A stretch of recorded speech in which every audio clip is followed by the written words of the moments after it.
ఒక మైనారిటీకి సంబంధించిన ఒక బాలిక తాలూకా చావును కూడా రాజకీయం చేయడానికి చూస్తున్నారంటే వీళ్ళు ఏ రకంగా ఆలోచించాలో ఒకసారి అర్థం చేసుకోండి. నేను ఒకటే అడుగుతున్నా, నేను వచ్చేటప్పుడు 2-3 ప్రెస్ మీట్లు చూసా, జగన్మోహన్ రెడ్డి వస్తున్నాడు. అరే అయ్యాం రా అయ్యా, నువ్వు వద్దని చెప్పట్లేదు, రాజకీయం చేయమాక. నీ హయాంలో సుమారుగా కొన్ని వందల మందికి అత్యాచారాలు జరిగినాయి. నీ సొంత కాన్స్టిట్యున్సీ పులివెందుల కాన్స్టిట్యున్సీలోనే నాగమ్మని ఒక ఆవిడని చంపేస్తే, అతి క్రూరంగా చంపేస్తే మేమందరం వెళ్తే ఆ రోజు మా మీద అట్రాసిటీ కేసులు పెట్టావు. ఈ రోజు వరకు దాని అతిగతి లేదు. నీ సొంత నియోజకవర్గం, నువ్వు వింటున్న ఇంటి దగ్గరలోనే ఒక వెంకటరెడ్డి అనే ఒక అమ్మాయిని సామూహిక అత్యాచారం చేస్తే ఈ రోజు వరకు పట్టుకునే దాఖలాలు కనిపించలేదు. 5 సంవత్సరాలు వచ్చి పరామర్శించి వెళ్తా అంటే నీ ఇష్టం, అది కాదని చెప్పట్లే. మరి ముఖ్యమంత్రి హయాంలో ఉండి ఇన్ని వేల మంది, ఇన్ని వందల మంది ఆడపిల్లలకు అత్యాచారాలు హత్యలు జరిగినప్పుడు ఆ రోజు ఎందుకు తాడేపల్లి కొంపలోంచి ఒక్క రోజు కూడా బయట పెట్టలేదు అడుగు. ఈ రోజు రాజకీయం చేయడానికి నీకు ఒక అవకాశం దొరికిందని చెప్పి రాజకీయం చేయడానికి వస్తున్నావా? ప్రభుత్వం మీద బురద చల్లడానికి వస్తున్నావా? దీనికి వత్తాసు పలుకుతో చాలా మంది బయటకు వచ్చి మాట్లాడే పరిస్థితి.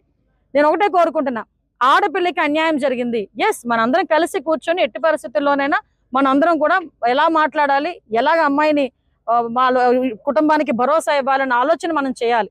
ఈ రోజు ఆ పుట్టడు దుఃఖంతో ఉన్నది ఆ కుటుంబం. ఆ అమ్మాయి వాళ్ళ తల్లిదండ్రుల దగ్గరికి వెళ్తే వాళ్ళు కోరుకున్నది ఒకటే, మమ్మల్ని రాజకీయాల్లోకి లాక్కండి, మా అమ్మాయి చనిపోయింది. ఇప్పటికే మా అమ్మాయి చనిపోయిన తర్వాత కూడా ఈ రోజు అత్యాచారం జరిగిందని చెప్పేసి రేణుపోని వార్తలన్నీ రాస్తున్నారు. దయచేసి అలాంటి వద్దు. మా అమ్మాయికి జరిగిన అన్యాయం వేరే వాళ్ళకి జరగకుండా చూడండి, శిక్షించండి, అది మాకు చాలు అని చెప్పి చేతులు పట్టుకుని బతిమాలే పరిస్థితి ఈ రోజు కనిపిస్తా ఉంది. దయచేసి మానవతా దృక్పథంతో ఒక్కసారి ఆలోచించండి. 1 కాదండి 2 కాదండి, సంఘటనలు చెప్పమంటే నేను చాలా సంఘటనలు చెప్పగలను.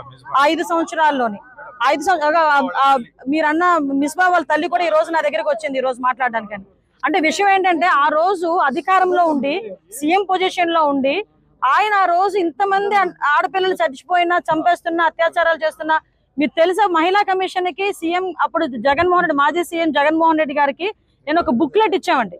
ఇంతమంది అమ్మాయిలను చంపేశారు, ఇంతమంది అమ్మాయిల మీద అత్యాచారాలు జరిగినాయి, మీరు ఎటువంటి యాక్షన్ తీసుకుంటున్నారంటే ఒక్క రోజు దాని గురించి మాట్లాడే సందర్భం లేదు.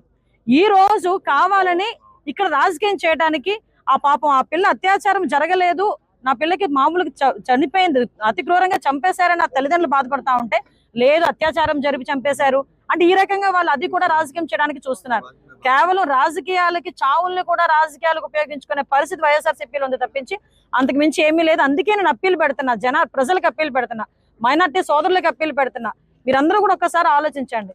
సంఘటన జరిగిన తర్వాత ఎంత తొందరగా రియాక్ట్ అయ్యారో పోలీసులు కూడా. 12 బృందాలు ఏర్పాటు చేయడమే కాదు, క్లూస్ టీమ్స్ దగ్గర నుంచి, డాగ్ స్క్వాడ్ దగ్గర నుంచి, టవర్ డంప్ దగ్గర నుంచి ప్రతి ఒక్క ఆస్పెక్ట్, ఏ ఒక్క చిన్న అవకాశాన్ని కూడా వదలకుండా వితిన్ డేస్ లోనే ఈ రోజు నిందితులను పట్టుకొని ఈ రోజు అరెస్ట్ చేసే పరిస్థితి కనిపించిందంటే అది చంద్రబాబు నాయుడు గారి గవర్నమెంట్ అంటే, అది ఎన్డీఏ గవర్నమెంట్ అంటే. అలా మానేసుకొని అది చూసి ఓర్వలేక దీన్ని కూడా రాజకీయం చేయడానికి పక్కపక్క నియోజకవర్గాల నుంచి ఇక్కడికి వచ్చి రెచ్చగొట్టేది ఏంది నాకు అర్థం కావట్లే. వచ్చి సహాయం చేయండి, అమ్మాయికి భరోసాగా నిలబడండి ఒక రోజు వచ్చి, అంతే తప్పించి ఈ రకంగా చేయటం అనేది మంచి పద్ధతి కాదు. దీన్ని కూడా ప్రజలందరూ కూడా దయచేసి గమనించాలని మనస్ఫూర్తిగా తెలియజేసుకుంటున్నాను.